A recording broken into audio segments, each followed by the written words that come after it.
আসসালামু আলাইকুম। আমাদের এই ছোট্ট বাবু, ও ওর নাম হচ্ছে তামান্না, ওর বয়স 6 বছর। হ্যাঁ। আচ্ছা, ওর কি সমস্যা বলেন তো তামান্নার আম্মা? ওর সমস্যা মনে করেন রাত্রে 2 বছর আগে অপারেশন করাইছি টনসেলের। হ্যাঁ, হ্যাঁ। এখন রাত্রে ঘুমাইলে এই হা কইরা ঘুমায়, ঘাড় একের বেঁকা কইরা আর কি এরকম করে টানাটা থাকে। আচ্ছা, না, অপারেশনের পরে ওর এই সমস্যা, এই জন্য আনছি আপনার কাছে। আর কি অসুবিধা হয় ওর? আর এমনি কোনো ঠান্ডা থেকে কানে কম শুনে। আচ্ছা, আচ্ছা, ওর তামান্নার দুইটা সমস্যা। একটা হচ্ছে ওর অপারেশন হয়েছিল 2 বছর আগে, টনসিলের অপারেশন হয়েছিল, কিন্তু ও এখনও ওর সমস্যা হচ্ছে যে ওর নাক বন্ধ থাকে, ঠান্ডা লেগেই আছে এবং কানে কম শুনে। হ্যাঁ। আমরা আগেও ওদের একবার বলেছি যে আসলে এই ধরনের সমস্যা আমাদের নাকের পিছনে একটা টনসিল থাকে, সেটাকে অ্যাডিনয়েড বলে। অ্যাডিনয়েডের সমস্যার কারণে আমাদের এরকম হতে পারে।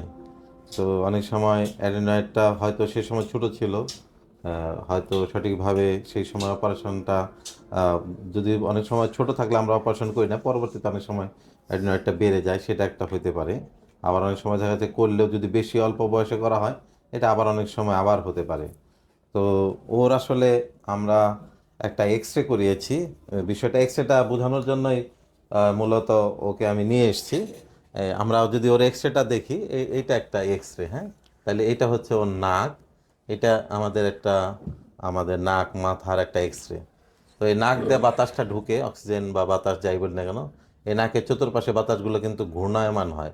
ঘুরতে ঘুরতে এই দিক দিয়ে আস্তে আস্তে আস্তে এই দিক দিয়ে আসে, কালো লাইনটা দেখতেছেন, এই লাইনটা হচ্ছে এই যে ফুসফুসে বাতাসটা আসে।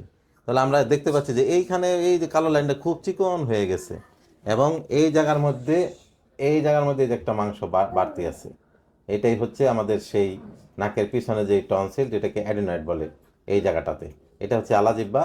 আর এই জায়গার মধ্যে, এই জায়গাটার মধ্যে কোনো বাতাস আসার জায়গাটা খুবই কম। বাতাস আসার যে জায়গাটা এটা কম, এই জন্য ও আসলে সবসময় ওর ঠান্ডা লেগেই আছে। আর এইটা বাড়লে অনেক সময় বাচ্চারা কানেও কম শুনতে পারে। ওর আসলে এটাই হয়েছে যে ওর এই মাংসটা বেড়ে যাওয়ার কারণে, বা টনসিল বা অ্যাডিনয়েড যাই বলি না কেন, এইটা ওর বাড়তি থাকার কারণে ও নাক দিয়ে শ্বাস নিতে পারে না, অর্থাৎ ওর না বাতাসটা সামনে দিয়ে ঢুকে কিন্তু পিছন দিয়ে বের হতে পারে না।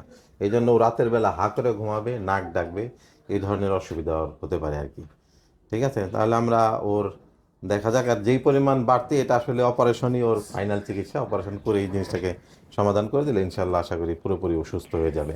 এটা নিয়ে টেনশন করার কিছু নাই, কোনো অসুবিধা নাই। এটা ওর আসলে এই অ্যাডিনয়েডটার কারণেই ওর এই সমস্যাটা হচ্ছে আর কি।